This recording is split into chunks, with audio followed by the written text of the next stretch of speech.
All right, today we're going to talk about a thinker from the Islamic Golden Age who was so unbelievably influential, he ended up shaping the future of two totally different civilizations, and a lot of the time, in ways he never would have seen coming. His name was Ibn Rushd, but the world he was about to change, they would come to know him by a different name, Averroes. Let's just stop and think about that for a second. You've got all these intellectual giants running around medieval Europe, and this guy was so revered he didn't even need a name. He was just the commentator. That title meant one thing and one thing only. If you wanted to understand the great Aristotle, well, you had to go through Averroes. He was the guy, the final word, the most authoritative interpreter of pure reason, period. So that brings us to the central mystery of his life, right? How does a man who's celebrated as the absolute master of logic in one part of the world end up publicly shamed, exiled, and his books literally thrown into a bonfire in his own homeland? It makes no sense. And that's the paradox we're going to try and unravel today. So to really get Averroes, you have to picture where he lived. We're going to 12th century Cordoba, in what's now Spain. This was all Andalus, and it was this incredible, brilliant hub of learning. But just under that shiny surface, there was this fierce intellectual war brewing. A battle between philosophy on one side and religious orthodoxy on the other.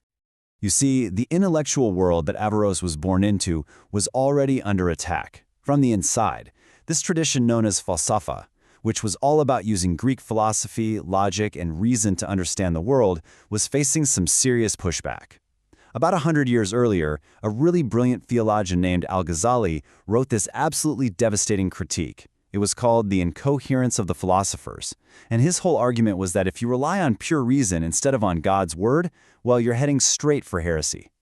So at the heart of this whole thing were two completely opposing worldviews. It's kind of like this. On one side, you have Averroes and his crew. They believe the universe runs on predictable, consistent laws, cause and effect, that God put into place. But on the other side, you have Al-Ghazali's view, which was that God isn't bound by any laws. He can intervene directly, whenever he wants, and do anything at any moment. And let me tell you, this wasn't just some dusty academic debate. No, this was a fight for the very nature of God and reality itself. All right, so Averroes sees this massive conflict, and he definitely picks a side. But here's the thing. He wasn't just trying to win some debate. He took on this incredibly ambitious project. He wanted to prove that reason and faith weren't enemies. Not at all. In fact, he was convinced there were just two different sides of the very same coin. And his whole mission really kicked off with an order from the caliph himself. Apparently, the ruler found Aristotle's original writing just way too dense to get through. So Averroes was tasked with writing these clear, detailed commentaries. His goal was basically to scrape away centuries of, mystical interpretations and just present Aristotle's pure, raw logic. He truly believed this was the ultimate tool for understanding the amazing world that God had created. So how did he actually try to bring faith and reason together? Well, his big idea was that there's only one truth. But, and this is key, different people get to that truth in different ways. For most people, the masses, they get it through the powerful stories and metaphors in the scriptures. Then you have the theologians, they use arguments and debate. But then there's this small elite group, the philosophers, and they can grasp that very same truth directly, just through pure logical proof. And this all leads to a really radical and, let's be honest, a pretty dangerous conclusion. He said that for the intellectual elite, doing philosophy wasn't just some hobby. No, it was a religious duty to understand God's creation. But, and this is the part that got him in trouble, their logical findings were not for everybody. He argued that sharing these super complex ideas with the general public would just cause chaos and confusion, and ultimately, it would weaken people's faith. And for a while, this balancing act actually worked. Averroes was a super respected judge, he was the caliph's personal doctor, things were good. But, as they always do, the political winds started to shift. And that big intellectual war he was fighting, it was about to get very, very personal. Look at his rise. It was just meteoric. He was born into this prominent family of judges, and he climbs all the way up to become the caliph's own physician. He's at the absolute top of his society. And then it all comes crashing down. In 1195, a new, more conservative ruler is in charge. He's facing a lot of political pressure, and bam, the hammer comes down. Averroes is accused of heresy. And his punishment was just brutal. He was publicly disgraced and then banished from Cordoba, the city he loved. You have to imagine, For a man who lived and breathed at the very center of the intellectual universe, this was just a devastating, soul-crushing blow. The backlash was just total. We're talking his books on philosophy rounded up, thrown into a pile, and burned in the public square. The entire school of rationalist thought he had fought for was officially shut down.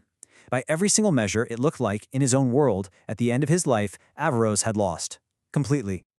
But this is where the story takes its most unbelievable twist, because the very same ideas that were being stamped out in Al-Andalus, well, they were about to set an entire continent on fire. And this, right here, is the heart of the paradox.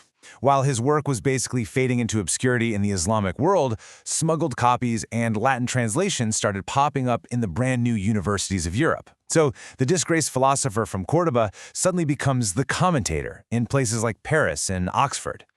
And his work didn't just show up as some interesting old book. Oh no, it landed like a shockwave.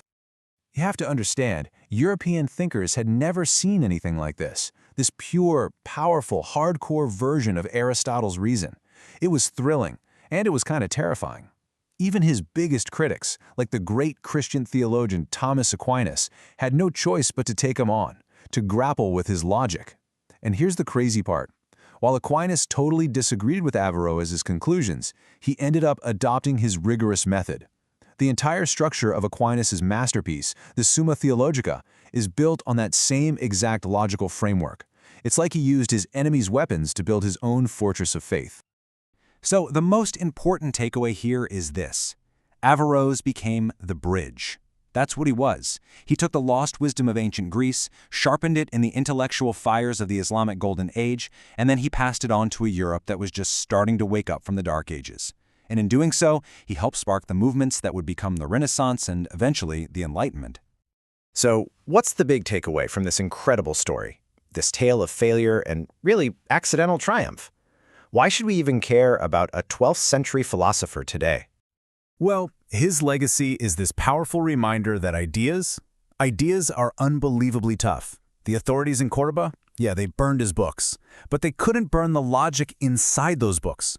He might have lost the battle in his own backyard, the fight for the soul of Al-Andalus. But his defense of reason, it ended up winning a much, much bigger war for the soul of the entire Western world. And that leaves us with a huge question. One his life kind of forces us to ask, and it's just as relevant today as it was back in 1195. When new knowledge, whether it's about climate science or artificial intelligence or whatever comes next, when it challenges our old established beliefs, what do we do? How should our society choose to respond? Do we try to shut it down, suppress the challenge, or do we try to do what Averroes did and build a bridge?